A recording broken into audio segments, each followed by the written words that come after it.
Welcome back, everybody, for a special edition of the Jackrabbit Illustrated podcast. We have a very special guest on with us tonight, Coach Ryan Olson. He is the new offensive coordinator for SDSU, the pride of Stoughton, Wisconsin, the three-time national champion for Wisconsin Whitewater, and obviously the two-time FCS champion here with the Jackrabbits. Coach, how you doing? I'm doing well. How are you guys doing? Pretty good, pretty good. Have you talked to? We'll talk to the NFL draft first. Have you talked to Mason and Garrett at all? Yeah. I talked to all our guys. Pretty excited as you can imagine. Yeah, pretty For awesome. sure.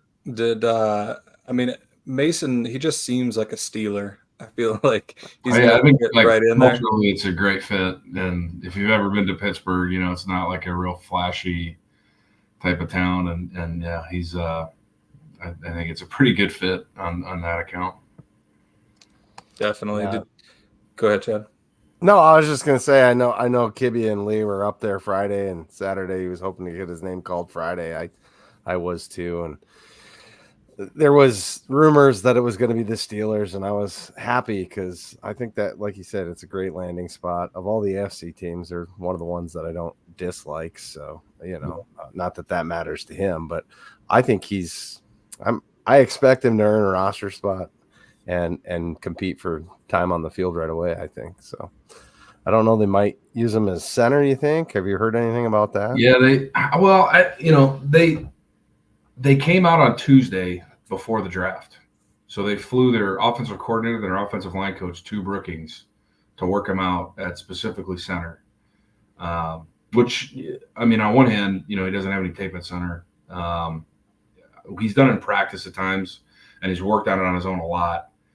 So you can understand why they'd want to see it. The one thing that I said to somebody else, I said, I've been doing this for a little while, and we've been around some good players, and we've had some good ones here. I've never seen somebody fly an OC and a position coach. Usually you get excited when they said a position coach, So I have the coordinator on that side of the ball and the O-line coach come out and work with him. You knew it was really serious. And based on that, we thought, okay, it might be a day two thing if they're going to do that on 4 days before the draft. Because God knows they got a lot of other stuff they would be busy with too. So he's a priority. And when obviously working him out at center, and that was what they told him. They said we're looking at you at that position. And then, I was just surprised seeing that they took the center on day two. I thought, okay, probably could cross them off the list. And we're looking at these other teams that we knew had guard needs. So to see them come back and take him, I think that tells you what they thought about him. Well, For sure. Go ahead. Sorry. Yeah, he played center in high school some, right? And yeah, being he's such a smart guy, he more or less called the offense from the guard position, didn't he? So yeah, and everybody asked that, do you think he could do it? And my answer was always from an intellectual standpoint, cerebrally, like he already does a lot of those functions for us. He played in so many games, and it's not like that Gus can't do that stuff. He knows it as well as anybody. He's one of the smartest kids we've got. It's just a matter of the game experience for Mason and trying to ease, into that transition 2 years ago. And it's like, why would you change it now? And so he's done all that stuff in terms of getting us oriented, making IDs, flipping protections, all those things. It's just a matter of doing it, snapping the ball, which is no easy task. I mean, it's the hardest position up front without question for that reason. But if there's a guy that could transition and do it, he's that guy. For sure. Then we got Garrett Greenfield gets signed by the Seahawks. I do have to ask, did you know that he could jump that high? No. When he set that record? No, was it a surprise? I mean, I knew he was explosive, and I knew they were both going to run really well, and I knew they were going to test extremely well. I did not know he was going to break a combine record. That's pretty cool. So that was something, but that was wild. He's pretty quick for that tall of a dude too. Like, I mean, he's a smooth. He's one of the best naturally gifted, just fluid pass protectors I've ever been around. He's gifted. And I'm shocked that he didn't get drafted. I'm still kind of salty about it. And I just see You expected him to be taken? What's that? You expected him to be taken? Yeah, I did. I really did. And then what really kind of got me towards the end was some of the guys that came off the board ahead of him. That like he some of the other guys that were at the Shrine Bowl and the Senior Bowl, and it's probably not fair on my end because I'm not evaluating them and watching their tape, but you see some of the stuff on TV, Shrine Bowl, Senior Bowl, or the clips they show, and I'm obviously super biased, so it maybe is not fair. But I would say the Seahawks got an absolute steal for that price and where they got him. And I would not bet against them to make the 53-man. I would not bet against them. And I don't know the Seahawks. I think they draft a 1-0 lineman in the whole thing. So that's a decent situation too. I was going to ask about the situation. I think they're kind of undergoing kind of a complete rebuild of their whole team / organization. So maybe that's a good situation. Well, you hear this a lot, and I don't know how true it is sometimes, but some guys will tell you, if you're in the bottom half of the 7th round, sometimes you're better off not getting picked because then you can negotiate. Sometimes it turns into a bidding war, and you get to pick your landing spot, and so you're not going to a situation where it's an uphill climb, or you can kind of look at the roster before you make your move. So I think all that considered, he's going to be fine, and knowing him, like he's going to put the chip on his shoulder, and he's going to be motivated even more. Yeah, I think Tanner Castora touched on that a little bit in his piece, the being able to sign where you want. Sorry, Ben. No, I was going to say, moving on to Zay, he got drafted by the New York Jets. It seems like they're kind of searching for their RB2. They took a couple running backs. Obviously, Breece Hall is going to be their main guy, but what do you think? Does Zay have a pretty good shot at getting an RB2 job there? I mean, again, not knowing much about Braylon Allen or or what their situation is on offense, I just would say what I know about Isaiah is that he's probably the most diligent, hardworking kid I've ever been around. He is, and I think I said this to him, on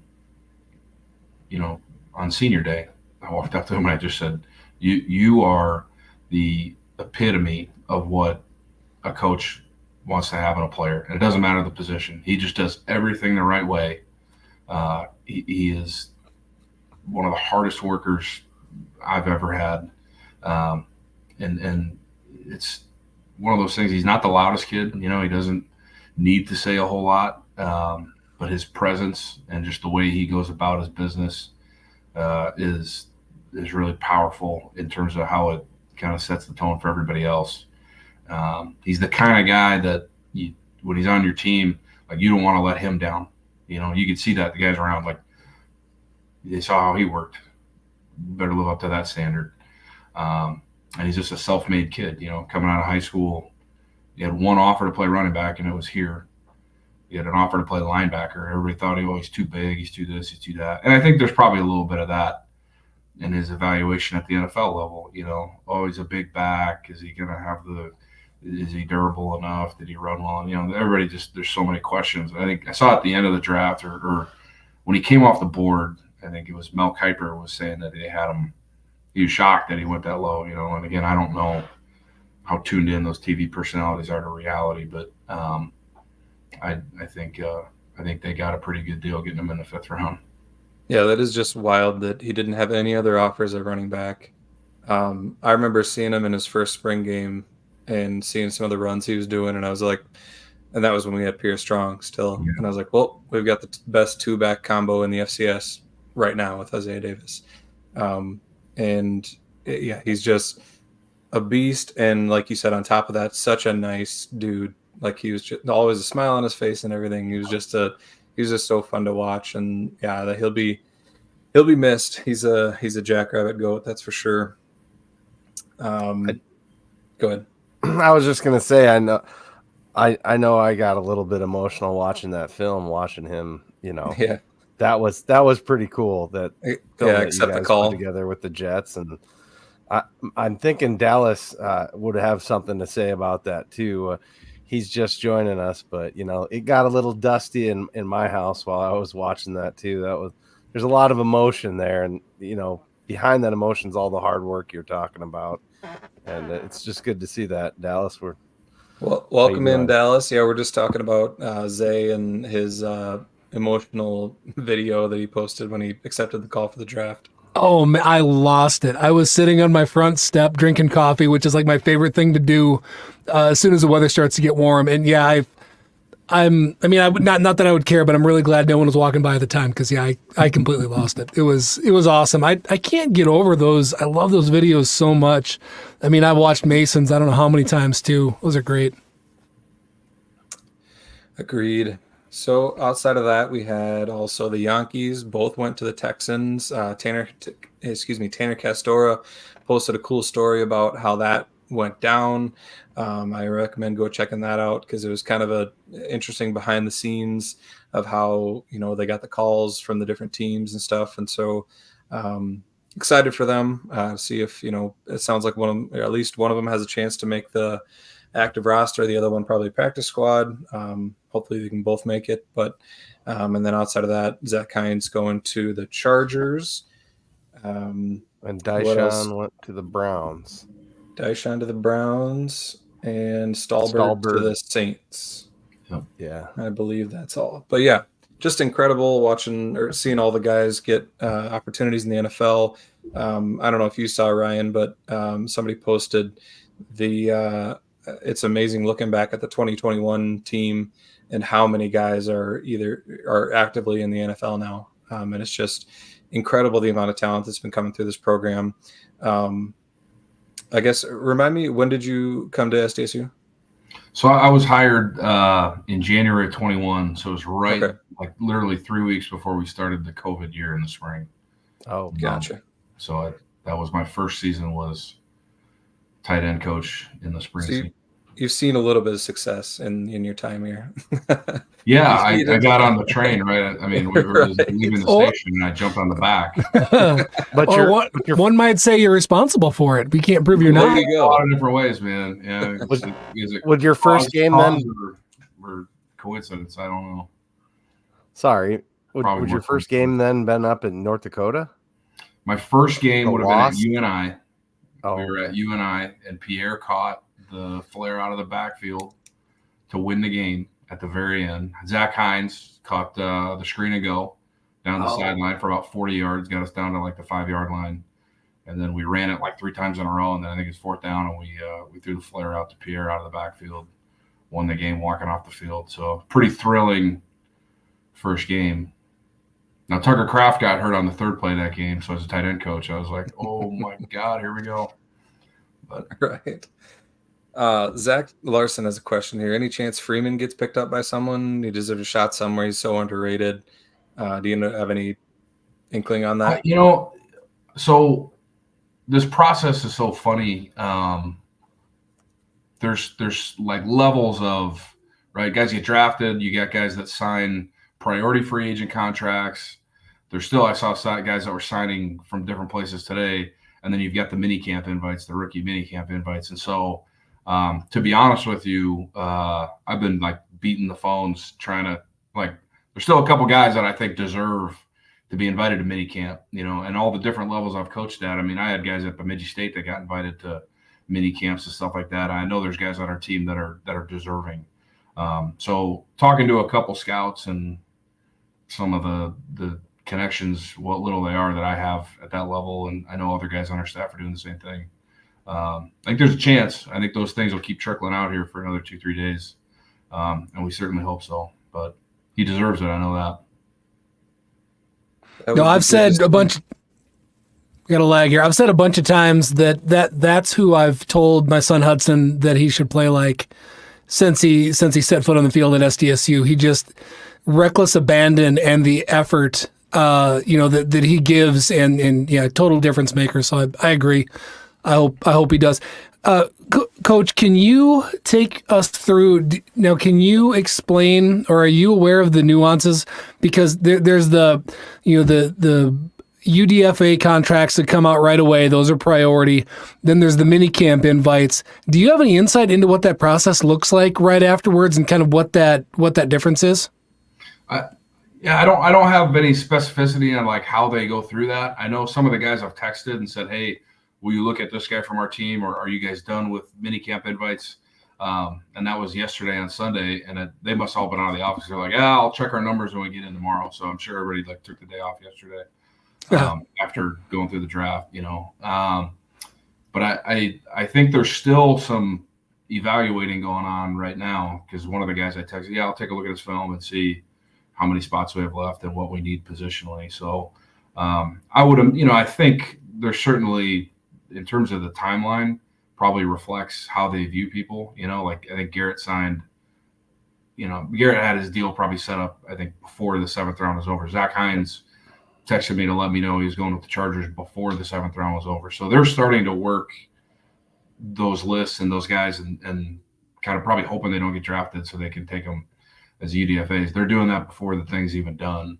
And I think it's probably just a matter of trying to balance your roster positionally for those mini camps. But as far as exactly how the process works for them, I'm not sure. I do think though it's probably a little bit in order of how they view guys and that sort of thing. But well, moving on to the upcoming season, now that we're past the back-to-back national championship season, we got all the guys in the NFL now. You will be calling plays. Can you describe the relationship along with Coach? Is it Freund? Freund. Yeah, Freund. Coming over from UND, and how that'll work. Yeah. I've known Danny since I first got into coaching, actually. I'm actually like not too far from where he's from. He's from Kenosha, Wisconsin. Oh. And so we're both kind of from similar areas. And when I was first getting into coaching, he was one of the first guys that I got put in contact with in terms of trying to, get a graduate assistant job or whatever. And we kind of struck up, I don't know if at that point I'd call it a friendship, but he was always super helpful to me. And it's just, as you guys get the chance to get to know him and stuff, it's just absolutely nicest guy in the world. Freund, if you want to know, Freund is German for friend. At least that's what he said. So it fits. It's fitting. As far as like how that works, everyone wants to know, like, offensive coordinator, you got a co-offensive coordinator, like what is this stuff? When I was at Bemidji State, we had a co-offensive coordinator set up, and obviously there's a play caller, and at the end of the day, that's the guy that's going to make the decision in terms of what you're going to run snap by snap. But I think the title really just reflects, obviously a level of respect for the work he's done, and what he brings to the table in terms of his additions to our game plan or to our menu. And I think as we get into the fall and start game planning and stuff, and I'm going to lean on him a lot in terms of helping to craft our pass game, and obviously being the guy coaching the quarterbacks, he's got a window into their mind, and he's able to see things through the eyes of that position group, and obviously a guy that played quarterback at a really high level. So his role within our offense is really to coach the heck out of the quarterbacks, be our expert in the pass game, and really take the lead in the game plan process in terms of looking at how can we attack a defense through the air. And then my job as the offensive coordinator is to make sure that we've got a cohesive plan, right? We're breaking tendencies, we're balanced, we're able to run the ball and throw the ball effectively out of the same formations, and make sure that it all fits together, and ultimately we put our players in the best position to have success and get them in spots where we know they can win. So, well, I'll tell you what, when all the kind of on and off, Zach taking off, and just in terms of the fan base, and I think the general sentiment, everybody was extremely excited for you to get your shot. So congratulations, Coach, on that. And then, for Coach Freund to come in, I said this, I believe at one point postseason. I don't know that I've ever heard so many universally nice things said about somebody when he came in. So I don't know, just as a fan, really pumped to see what they can do. You know, what you guys together can do. For this offense to take over from obviously somebody that did a tremendous job. So foundation of any successful offense is the fat guys. Changing topics here a little bit, as Stig would call them. So can you kind of talk about the new look O-line a little bit, if you want to call it that? Because as a fan, we had many, many years where the narrative coming into every season was, oh man, we are one injury away from really struggling at the O-line. We don't have any depth.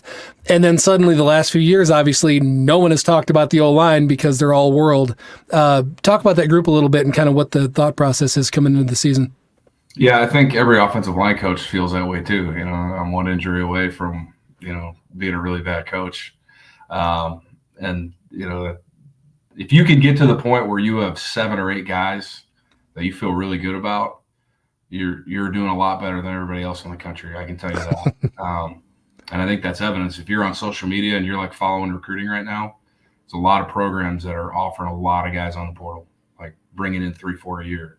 And that tells you that there's probably something missing in that process of, whether it's recruiting, retainment, or development. There's a missing link there, and not to say that you can't add a good player. Obviously, John O'Brien was a huge addition for us, and ended up being a really important piece of what we were doing up front. But on the whole, you want to make sure you're bringing them into your program young and developing them. But as far as this group and what we did this spring, I'm really, really pleased. The 2 positions that I probably going into the spring was the most unsure of, or was the most anxious to see where we were was O-line and tight end.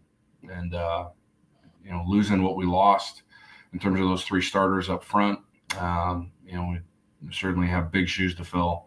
But I feel like obviously bringing back Gus and bringing back Evan, those are guys that are 30-game starters, and have both developed into excellent players. And sometimes I think Evan kind of got maybe forgotten about in the midst of all the talk of those other guys.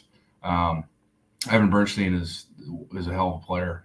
He's turned himself into just an excellent gap scheme blocker. He runs off the ball violently with our wide zone stuff. He's a hell of a puller. He's so athletic. And probably the area I'm most proud of him is just as a pass protector, his growth. We were talking about 2 springs ago, going into the 22 season. I was nervous. I did not feel very good coming out of spring ball about what was going on the right side. We had kind of a triangle there of Bo and Evan and Colby were all really competing and rotating, and it was just like not very set. It was just kind of like, well, we'll see how much better we can get over the summer and where we go in the fall. And then obviously we added John, and that added a level of depth. And then Evan got hurt in the fall, and we kind of bounced around lineup wise there for a couple weeks, and then we kind of settled into those 2, Evan and John. But that spring 2 years ago, Evan he wasn't winning a lot one-on-one, and I was worried, man, we're gonna have to like slide to this guy all the time, or we're gonna have to scheme to help him out. And he has really just turned into an outstanding pass protector. So his growth in that area has brought him along. He was always violent. I always knew he was going to be a great run player, but he's really turned himself into a great player, and honestly probably deserves more accolades than he's gotten over the last 2 years. So those 2 guys are obviously going to be our foundation and our leadership. You got Quentin Christensen, who got a ton of reps last year as a tight end. Who is responsible for that creativity? Because that was brilliant. It was. Is that you? Yeah, it was North Dakota was the game that we started that. And Mike Morgan's back was in rough shape. So we knew we really weren't going to have Mike Morgan for that game. And Zach has played so much football. We were just trying to get away from him taking 65 snaps a game. And then I think Kevin Brenner was out for that game too, I think, or he was limited. So we were the early part of that week. It was like, I don't know if we have enough guys to like be in 12 personnel. which against that defense is really where I want what you need. Give them double tight surfaces to the out front, and there's just too many gaps for him. So I thought, well, we have a really, really good sixth lineman. Let's throw his ass out there. And it was, to be honest, the 83 thing was just like pure gamesmanship. Like, well, they're not going to see this one, So there's some rules about reporting that stuff. We waited till like an hour before the game. And we slipped it into the lineup. Like, oh, he's 83/69. And so I don't know if it worked. I don't know if they were like, whoa, who the hell's 83? Like they thought that was David Alpers because that's actually his number. Well, it worked on us because if we had a screen grab of our text thread when that happened, it was just panic. What's going on? Who is this? I don't even know. Yeah, he hasn't put on that much weight. No, I don't think he has. Yeah. So it was total pure gamesmanship, just trying to be a little bit sly, and then. After you do it one time, I mean, everybody knows who he is, right? So for the rest of the season, him being 83, it was almost like a joke, right? It was like comedic, like, oh, maybe they'll have to think about covering him.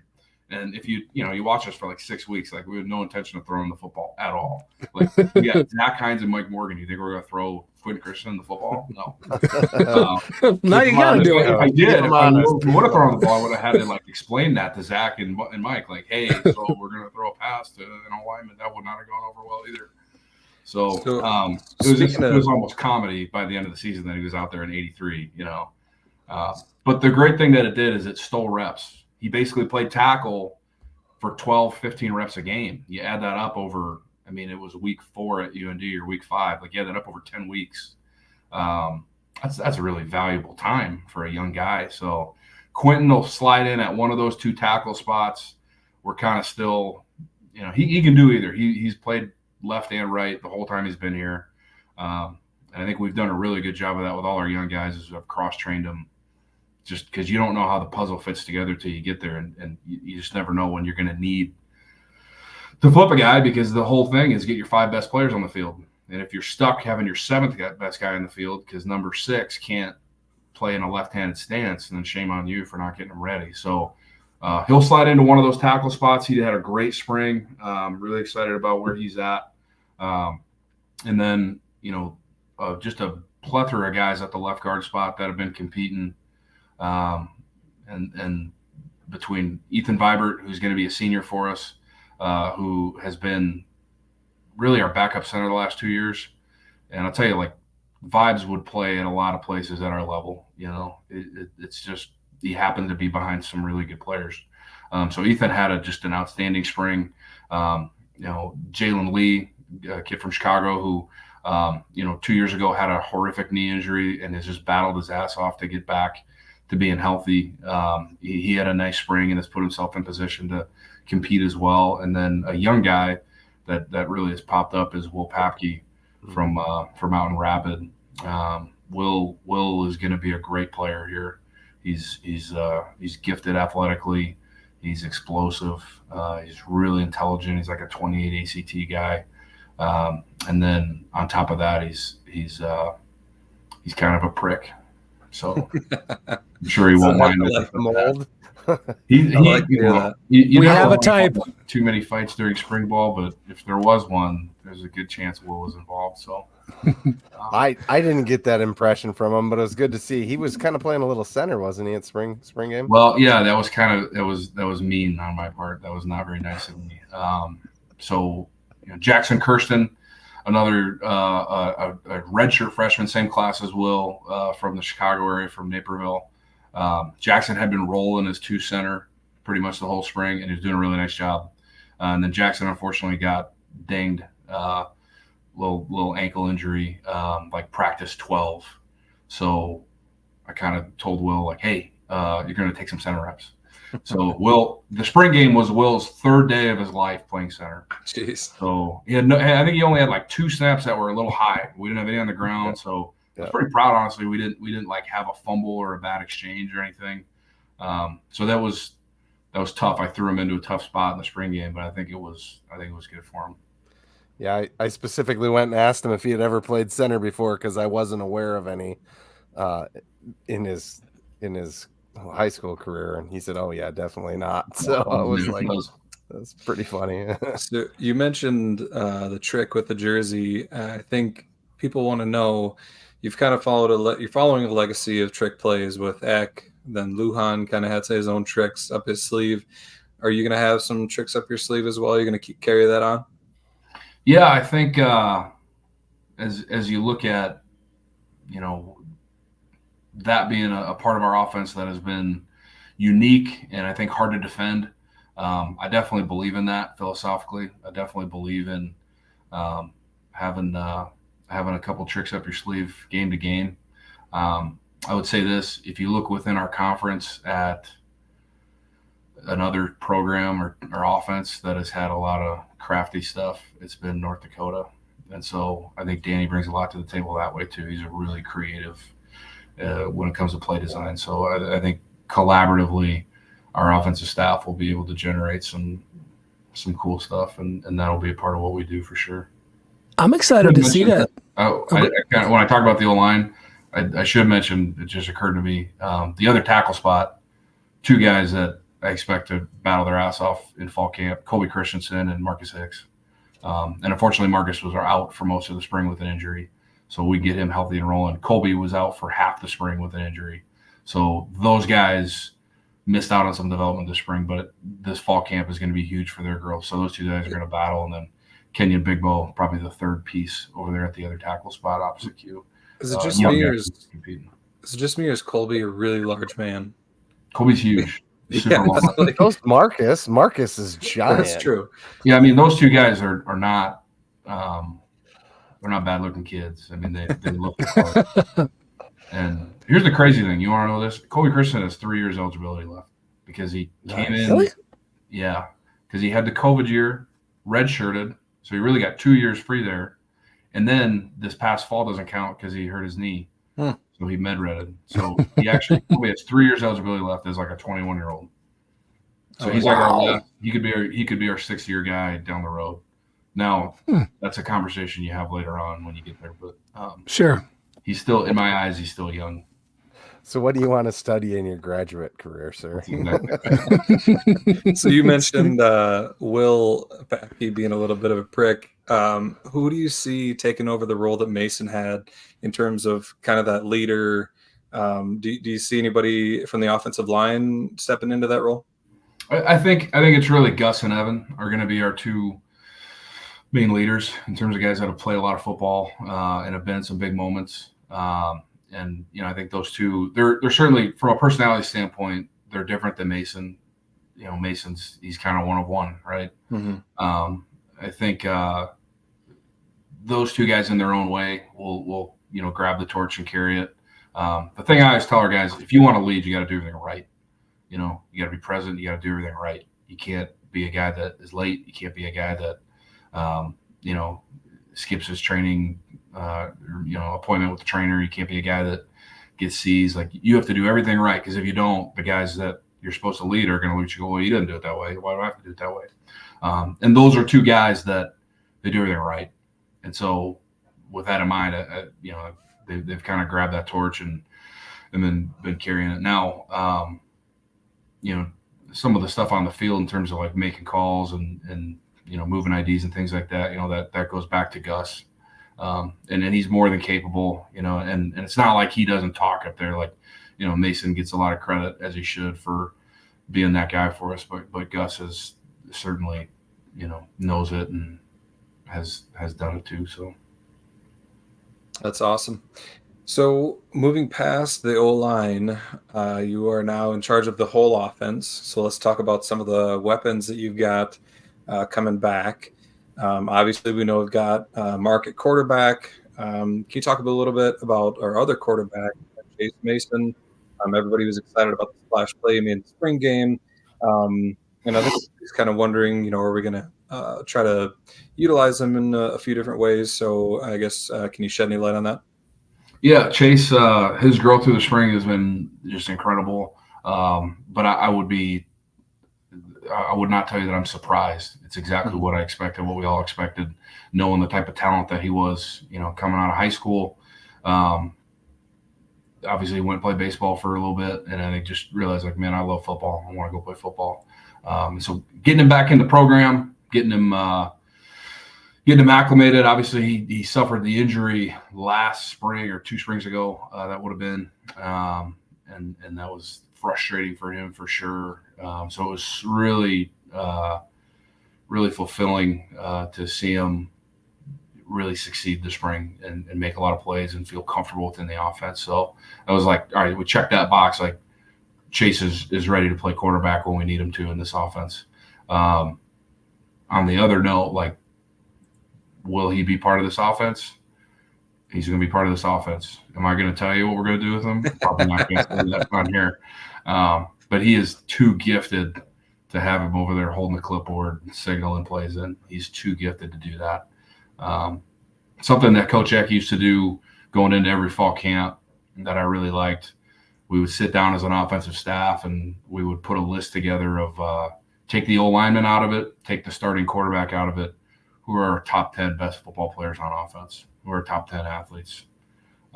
If you did that right now, Chase is probably in the top 5. So how do you keep that guy off the field? You can't. So he's going to have a role. It's going to be fun. It's a lot of fun. We did a little bit of it this spring. It was a lot of fun. Mark's not going to come off the field. I wanted to say that earlier when we were talking about, I don't call them gadget plays or whatever, that there are teams that do it because they are forced to do it, because they need to figure out production and they have to get sneaky. Then there are teams with an embarrassment of riches that need to do it just to get the ball in the hands of people that can do things. And what a luxury as an offensive coordinator to have the latter, right? And just to need to get the ball in people's hands. I think this year, from the little bit that what everybody read and watching the spring game, when you look at Chase, he went from looking like an elite athlete with the ball in his hands to looking like a quarterback. I don't mean that is, I often joke, Coach, that I give the world's worst quarterback analysis. So I'm very proud of that. So this is more of it. But that is, to me, what it looked like was just, he took that step, he was, rusty, a few years off, whatever, came back. And now you looked at him, you're like, yeah, that dude could start at, basically 10 schools in the Missouri Valley, probably. Yeah. And that's, you knew when we got him, like we knew we were getting an exceptional athlete, and we knew ball in hand, like he could do a lot of really awesome things. And you saw that this last fall. He went in against Drake and, just houses a G lead and like nobody touches him, goes 70 yards. We put him in the 2-minute drill. Again, I can't remember which game that was. That might have been actually a year ago against Butler. We put him in 2-minute drill and like 3rd and 8, he just takes off and, runs for a touchdown. We knew that about him, right? And so that was the great thing this spring, was to see him operate back there. And it's like, okay, that kid's going to be ready to do it. He can do it. And he's comfortable. And so you got to give a lot of credit to, obviously Coach Luan, but I think you got to give a lot of credit to Coach Freund this spring for coming in and, making him feel comfortable and helping accelerate that growth. Moving back to our running back spot, we have Amar Johnson coming back, obviously. Can you talk a little bit about him and getting his opportunity to shine, along with Angel Johnson, and the development that he has shown in the last year, and I'm sure this spring too, and then shed any light on any new guys we got? Yeah, Amar has been just a phenomenal change of pace for us. And I think sometimes Zay was so durable last year, and really didn't have to step away very much. I think you go back to 2022. I mean, I'll never forget in the Fargo Dome that second half from Amar Johnson, and just like you knew right then, you're like, this guy is going to be so special. And in that moment, as a young player who really hadn't played that much, especially in those type of games, right, and to run as hard as he did and make the plays that he did, I think that right away everybody knew what kind of talent he was. And so, yeah, I think he's more than ready to kind of step into that lead role and be RB1 and really be the tone setter for us out there. And then, Angel, he's obviously, I think everybody's seen in the moments where he's been in, he's gifted. He's got wheels. He's one of the fastest guys I think, in our league, and at our level probably. He is so explosive. He's always been if I could pick the get off the bus first guy, it's probably him. I say he was the first guy that walked by me. I was front row at the Iowa game 2 years ago, and he walked by, and I had no idea that dude was built like that. He is a freak athlete, isn't he? He is. Like his growth, when he came in as a freshman, he was a receiver, guys. He was a walk-on wide receiver. And after 3 days of wide receiver, he was moving to running back. And for a kid that really didn't play in high school at all, I mean, it's such an instinctual position. There's parts of that position you just can't coach into a guy. Sometimes they have it or they don't. And so, like, how rapid his development has been, and now just how his vision. And then I'm the most proud of him. This is like the most O-line coach thing I could ever say. He's grown so much as a pass protector. Like, oh my gosh, the development there from the mental standpoint is really what allows you to put him on the field. You know what I mean? If you can't do that stuff, you're limited. What downs can he be out there? And now he's put himself in a position where he's in every down back. And then what do we got for new guys coming in? I guess Brandon Begeman. Yeah, you got the guys that went through the spring. You got Begeman and you got Kirby. And those two guys had great springs. They both did. They're going to find roles, whether it's on special teams or, out of some of the two-back stuff, playing more of an F type position, being involved in blocking, and they'll get a fair amount of touches too for young guys, just depending on where we're at in games and stuff like that. But really excited about both those guys. They're both just physical, downhill, violent runners, and it's been fun to watch their growth really from the fall to the spring. And you get into spring ball, you're light at that position. Those guys take a lot of reps, and so to see them go through it and get better, and obviously Kirby missed the spring game with a little bit of an injury at the end. It was a little more precautionary than anything. He'll be fine. So really excited about those guys. And then obviously we signed two really dynamic kids in Maxwell and that's right. And our guy from Joplin down there coming up. So we saw Maxwell twice and lost to him twice. So glad we got him. Glad he's out of high school. Yeah, we're gonna be in a good spot at that position for a while, I think. I like to hear that you said those guys are physical too, because it's always good to kind of have that change of pace at running back, because Isaiah had more of that and Amar was a little bit more shifty. And we've kind of had that for quite a few years, and it's been really productive for us. Yeah, and we'll see with Maxwell and Quinn. I think both those guys, they probably have skill sets that are a little more like very well rounded. I mean, I don't know that you fit them in one slot or the other. I think they both have things about their game. And sometimes you just don't know until they get here. You know what you see on tape as a high school kid, but once you get them in your offense and running your stuff, we'll see where they fit too. I like it. So we got two more positions here to go through. I know that you got a place to be. We'll get you out of here shortly. So at tight end, tell us a little bit about, we got a bunch of young guys. We've had amazing tight ends here in the past. Who is the next great SDSU tight end, or who out of a group of guys do you think that could be? Who's your favorite child? Go. Brody Gormley. I'm putting money on. It's hard. You got to remember, some of these guys I recruited when I was a tight end coach, and then, two of them are from my area too. So they're all kind of like my, it's hard to overpraise one or the other. I don't want to make anybody feel jealous, but no, they're tough, gritty kids. Really, I think you look at. I'll start with Kevin Brenner coming back.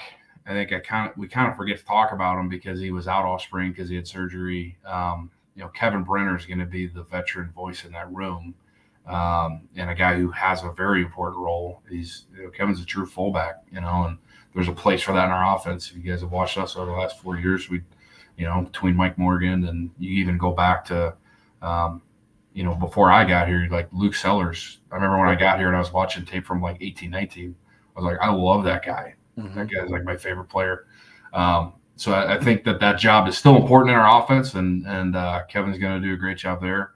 But you look at these young guys, I mean, really all four of them that took a bulk of the reps this spring are going to have a shot to really contribute and make plays. So the two big guys, Davin Stoffel and Brody Gormley, I mean, those guys are the true prototype Y bodies. They're both just super gifted athletically, fluid, just can stretch vertically. And then the thing I think that we've gotten figured out here recruiting and evaluating tight ends is you got to have that when you recruit these guys. And I think, a lot of people make the mistake. They're looking for like the mauling blocker coming out of high school. And I think the thing we've learned is, I'm an O-line guy, right? And I knew that when I was a tight end coach. I know my strengths, right?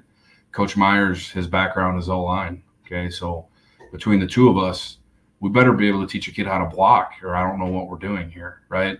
So when we recruit tight ends, like what can we probably not teach a kid to do as well? I can't teach them to run fast, right?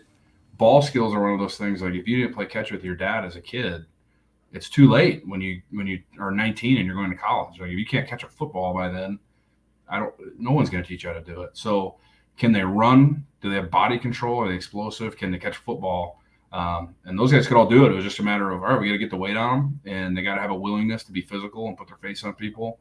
And those two have done that. They've shown that, and they've grown a lot in that area. So I'm super excited about both those guys. You're going to be seeing them for a while here. And they're the next two, like, going to be like the Twin Towers out there running around making havoc. And they're just super kids. And then you've got, Grayton Gannon, a kid from southern Wisconsin, not too far from where I'm sitting right now. Grayton's a different body type. He's, 6'3", 235, and he's more of a move guy, or a guy that can play in the slot. He's got a ton of position flexibility. Grayton had a phenomenal spring last spring. Zach Hines and Mike Morgan were out. They had postseason stuff that they had to get worked on, so they really missed a lot of spring ball before last season. And Grayton took a ton of reps, and we got really excited seeing him make plays in the spring and grow at a rapid pace. And so Grayton missed some time this spring with an injury of his own. He's going to be fine. It was more precautionary than anything, but he'll certainly have a role as kind of a move guy and have some position flexibility. And then, you got Joey Newman, young man from Chicagoland area, who's been getting better every single day. And he kind of fits a similar mold to, what Grayton can do as far as more of an H-back type player. So, I'm excited just about the balance in that room. We have guys that have different skill sets, guys that have different body types. We will be green. We will be young there, but man, we're going to be talented. We're going to be so talented, and they're going to have their moments like they all do, right? They're going to have their times where we got to coach them through stuff. But it's there, and we saw it this spring, so really fired up. Last but not least, we got the wide receiver group. Obviously, we've got the wildebeest coming back. Yeah. We've got Graham Goring coming back. Kentrell Prejean flashed a little bit in the spring game. Little bit. Okay, a lot of it. Dude, a lot bit. What else did we talk about after that? That's true. Is it Prejean or Prejean? Is it Prejean or Prejean? I say Prejean, but okay. Like that's what one of his. I haven't gone up to and asked him like how do I say it. He has not corrected me, so and he's such a nice kid. I don't think he would. But so yeah, tell us a little bit about that position group and who we can look forward to seeing out there this year. Yeah, I think everybody saw early in the year last year, like the Montana State game. You saw Graham and Griff pop off, and really that drive to win the game. They both made huge plays. Graham caught the fade ball up the sideline, and then Griff caught the screen, and it was like, oh, those guys are going to be okay. And so, we've seen their growth throughout the last fall, and unfortunately, Graham kind of got dinged up before spring ball and didn't participate much. But we know what we got there. Graham's got obviously great size and hands, and really has the ability to stretch the field vertically. Griff is obviously a super talented player, and both those guys kind of hold it down outside for us are going to be really important. Trell, like he's going to be one of those guys who just has such a cool story He was like a late signee or a guy that we found like right at the bitter end in that class. Like found him on Twitter, and somehow he had nothing going on just because he's not that big of a kid, and from all the way down there. And I don't know if there's a guy on our team that loves football more than Kentrell. Like loves practice, loves being out there with everybody. Football is just it's his favorite thing to do, you know. And even some of those mornings where you can tell the guys are, you know, we had a stretch of spring ball there at the end that last week. We had like 4 practices in 5 days, you know, just coming off of the holiday weekend and having to fit it in before finals and stuff. And you could tell in some of those times, right, the guys are a little tired or you know, they're fighting through it. Not him, man. He's just out there, just a ball of energy, always a smile on his face. So he's a super kid, and obviously he is twitchy. He's explosive. He's got all that stuff, right? He's just not the tallest guy, but that's okay. And he's got tremendous vertical speed. So really excited to see, you know, him grow into that role and you know, playing in the slot, playing outside, kind of wherever we need him, getting him in motion with some of the jet stuff. I think he's got a knack for those things. And so he'll definitely have a big role. And then, you know, another guy that I thought really came on, you know, towards the back half of the spring is Elijah Irvin, young man that transferred from Snow College out in Utah and was had to do a year in residence last year, so he wasn't eligible to compete. But he was over on the scout team, and our defensive coaches kept telling us every week, man, this kid is going to be good. He's gifted, and so he made some big strides this spring. And just if he can just keep doing that with consistency, I think he's going to be a guy that can help us out there as well. So awesome. Well, any final questions for Coach here from Dallas or Chad? Otherwise, we don't need to keep you for I was gonna say he's out on the trail trying to find the next great Jackrabbit. So we know you got places to be. We really appreciate you hopping on. I'm sure the Jackrabbit faithful, for those that don't know you yet, they're gonna love to get to know you as now the offensive coordinator. And so thank you so much for hopping on. We really appreciate it. Yeah, appreciate you guys having me on. Appreciate what you guys do covering our program, and obviously appreciate everybody watching and our fan base.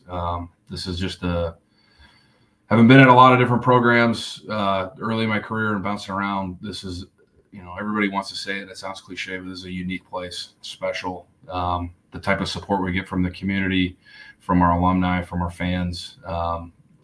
I hope everybody knows our players thrive off of it. They thrive off of it. Walking out there and seeing 20,000 people in the stands on Saturday, it means something to them. And so I hope everybody knows that. And if we can continue to do that every Saturday, people are not going to want to play us at home. I can tell you that. Well, I, for one, cannot wait to go down and make a whole lot of Oklahoma State fans really sad. So we're looking forward to that too. Cool. Thanks, Coach. Perfect. Right. Thank you very much. Awesome. So, nice. That was fun. Yeah. I like him. Love having him on. Great insights. Appreciate everything that he was able to tell us. Obviously, there were some things he wasn't going to say. I had to ask it anyway, but I liked his answer, though. Yeah, for sure. We'll beat around that bush. Right. But yeah, I mean, so the impact that he was talking about that fans make, I don't know if Chad and I were there. Dallas wasn't able to make it. But the scholarship auction on Saturday, if you didn't see it, raised $2.38 million in one night. What did they tell me about? What did they what raised that much? Everything? Well, I mean, there was a private island that you could have that they auctioned off. That was how much did the big things go the whole for? Island. It was but it was time at a private island, right? Yeah. I mean, you don't own it. The big things, they were, they were what did the private jet? What did the private jet to Stillwater go for? That was quite a bit. I don't remember.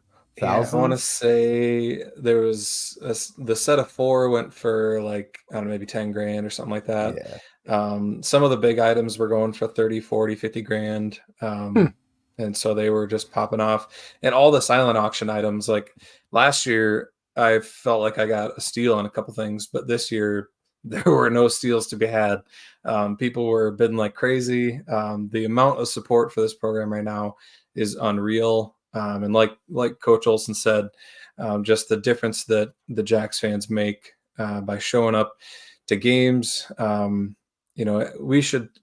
got a back-to-back national championship program. We should have a sold-out stadium every single week next year.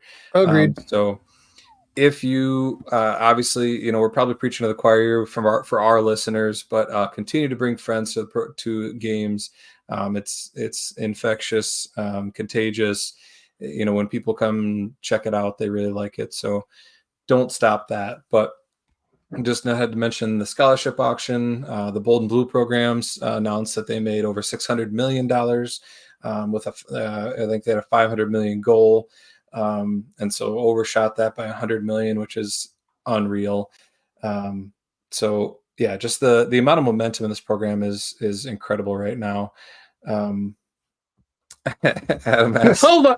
Does he I know? was putting it up there. I'm sorry. Hold on. No, does he know that you texted that? No, I everybody. don't think so. Some lady told me she bought it. I can't remember what she bought it for, but Lies. she told me what she was trying to get it for, and that's the only number I remember. And then when I asked her what she got it for, she said, "Oh, way too much." Yeah. So Adam asked, how much did the Frost section PP sign go for? I'm not sure how much it went for, but I saw. I don't know. I tried to get one of those scoreboards because they were cool. They ended up going for like $4,000. It was just crazy what everything's going for. But outside of that, what else do we need to talk about? Obviously, you mentioned the Oklahoma State game coming up. Hopefully, we get a bunch of Jacks fans going down for that.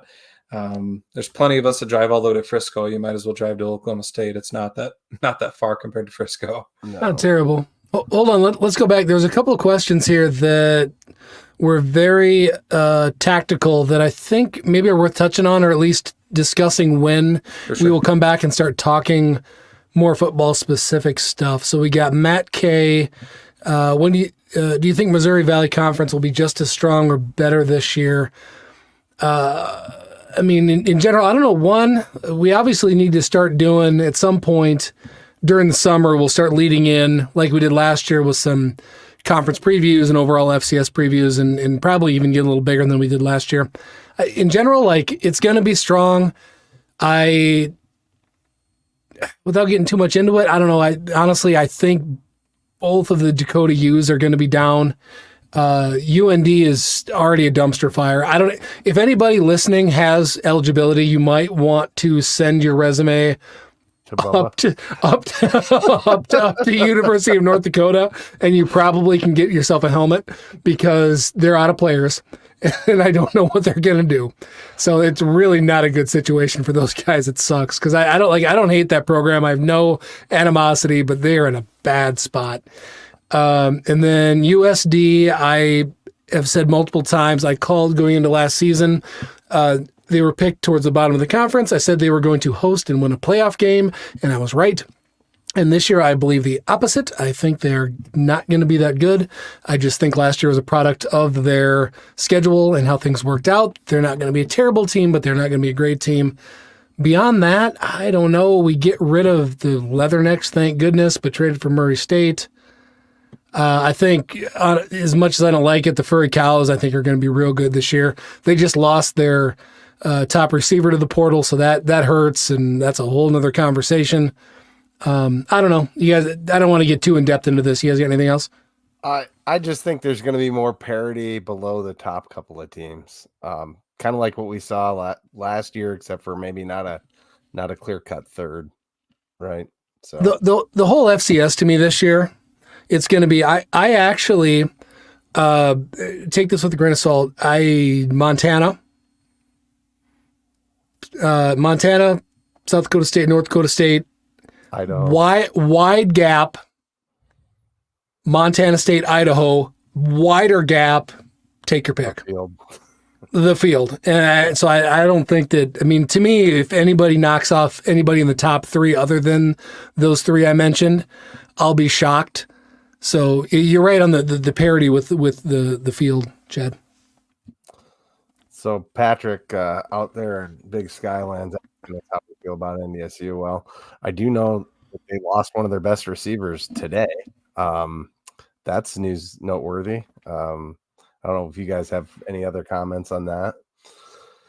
No, I mean, the portal's brutal. Carter says here you almost have to wait until the portal settles down. And it's true. There's a lot of attrition going on in the FCS right now, both up and back down. And so teams are going to look different. And it's tougher to gauge year to year now what teams are going to look like, just because there is so much turnover and change in rosters. So, it's going to be interesting to see. But yeah, I agree with Dallas. I think Montana, SDSU, NDSU are going to be at the top, and then we'll have a pretty big gap. But we'll see about that. Let's see, what else do we got here? There was one other one I was going to address. Adam, you hold that question and ask Brendan about that when he's on live on the podcast. That's a Brendan answer there. We will do more, plenty of MVFC talk. We'll talk about the big seeding news in the playoffs. They're going to seed 16 teams now, which is awesome. We'll talk about the implications of that as we get closer to the season. We don't want to talk about everything tonight. We just wanted to hop on, talk about the spring game a little bit, talk with Coach Olson, talk about the NFL draft, kind of some of the. Go ahead. Yeah, sorry. So 3 people asked how many years of eligibility Chase has left. Yeah. What? 4 people. Four now? All right. No. 4 now. All right. So that was, I wish we would have called that out. So to the best of my knowledge, it is 3 counting this year, correct? Should be right. Yep. Okay. So yes, he does. He has 3 left. So you've got this year, obviously, with Mark. There's all of the rumors and speculation, whatever. Nobody knows what Mark's going to do. Mark hopefully has 2 left, but the bare minimum Chase would have would be 1 after Mark was done and had no years left. Right. Yep. If he came back for 2. Correct. Mark, that is. Yep.